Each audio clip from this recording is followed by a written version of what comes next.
Sawa, hapa ndipo mahali tutakapofanya kazi. Wapi? Niambie mume wangu, karibu. Asante kwa jioni. Salama, sijui wewe. Naona ugeni. Huyu ndio mdada wa kazi ambaye nilikwambia nitaenda kumchukua. Mdada wa kazi?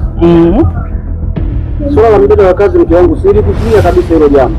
Lakini mume wangu, kutokana na kazi zangu nimebanwa. Kazi gani? Nimekuambia swala la wewe kuwa na dada wa kazi humu ndani, uwe na ujauzito au uwe na mtoto. Sasa kuna kazi gani humu ndani unaenda kuniletea huyu mtu mzima sasa hivi anza kunimalizia chakula humu ndani? Mume wangu, wanakula kilo ngapi wewe? Sihitaji. Kama kuna mambo yenu msikilize huko kwa machizo zako.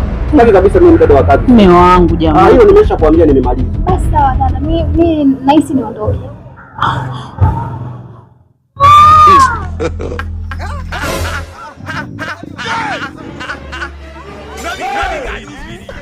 Nani mke wangu, ulisema ni nani huyu?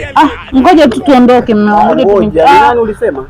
Dada wa kazi. Sasa mbona na nani? Hamna shida, Wewe huyu tumpokee mke wangu. Tumrudishe tu mume wangu. Hapana, atatusaidia. Kwani zile nguo zangu ambazo ulisema zinakuwa zinakushinda nguvu, si anaweza kuzifua huyu?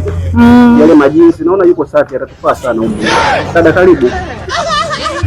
Karibu sana, huko nyumbani jamani.